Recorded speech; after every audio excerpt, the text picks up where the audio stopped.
All right, folks, buckle the fuck up, because we are officially through the looking glass, down the rabbit hole, and straight into the gender-neutral industrial breeding facility formerly known as societies. You thought birthing person was bad?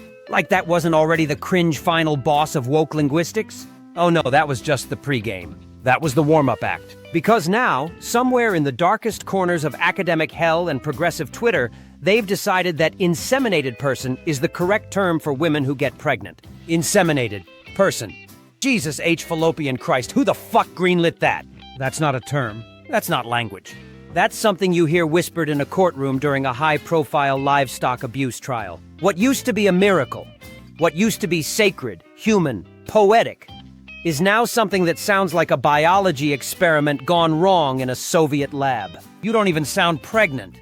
You sound like you've been medically compromised. Picture this. Hey, Sarah, congrats on your baby. Oh, thank you. Yes, I was inseminated last October. Such a blessing. What the fuck? Are you a person or a turkey on a hormone cycle? Inseminated person sounds like a phrase that should only be spoken by someone wearing latex gloves and a dead-eyed expression in a sterile room surrounded by cryogenic sperm samples. It's the verbal equivalent of saying, your uterus has successfully received the goo. We'll monitor its progress and assign a gestational ID shortly. This isn't progressive. This isn't inclusive. This is clinical fetish porn dressed up as human rights advocacy. And let's talk about the word inseminated, shall we?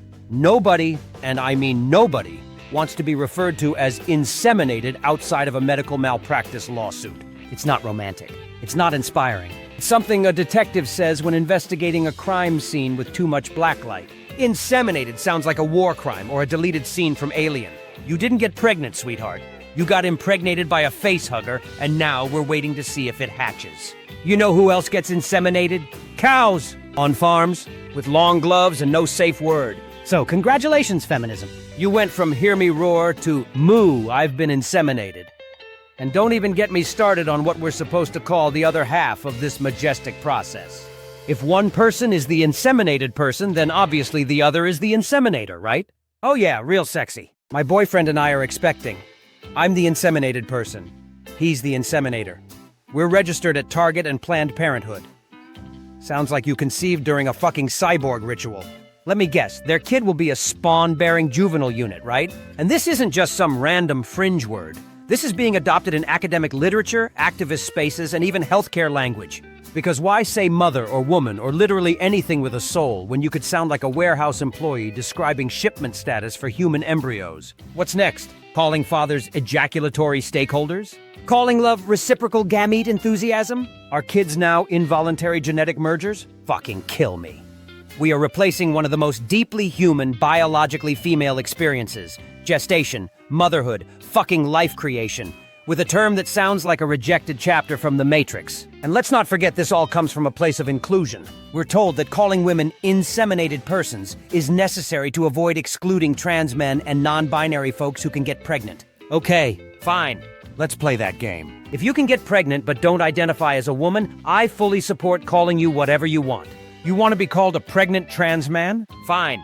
A non-binary gestator. Weird, but sure. But why the fuck does that mean we have to strip the word woman or mother from every other human being on Earth who's doing the same thing? That's not inclusion. That's linguistic genocide with a pronoun palette. You're not creating space. You're nuking the language so nobody can live in it anymore. If we applied this logic everywhere else, everyone would be reduced to job functions and body parts.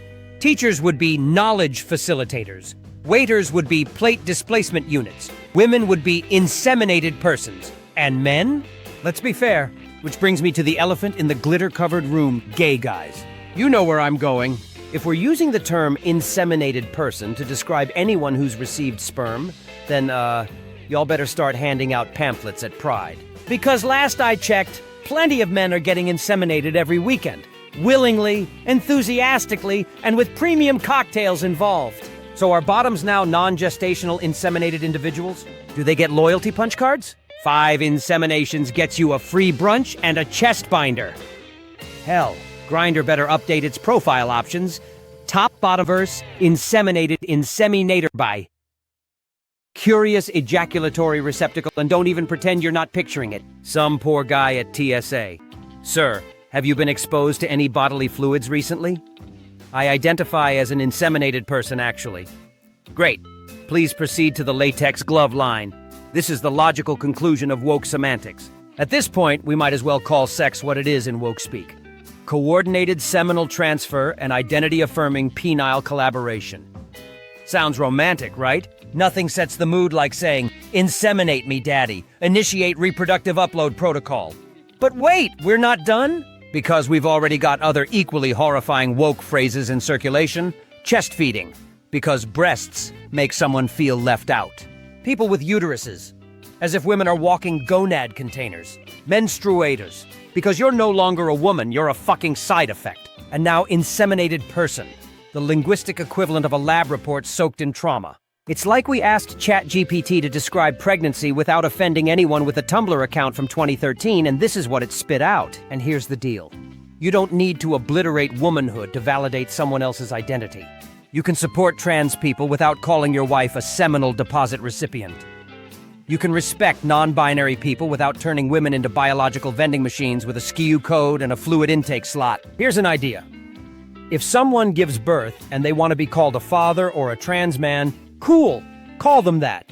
But if someone wants to be called a mother, a woman, a goddess who built a fucking human inside her body from scratch, maybe let her keep that word? She's not an inseminated unit. She's not a reproductive chassis. She's a woman, a mother, a life giver, a chaos forger, a stretch mark-covered deity of pain, love, and snack distribution. So no, I'm not using inseminated person. Not today, not tomorrow.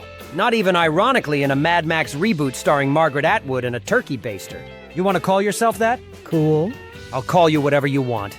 But don't force that nightmare term on half the fucking planet just so a handful of academic weirdos can clap like trained seals about their inclusive language spreadsheet. Here's the truth. We already had inclusive terms.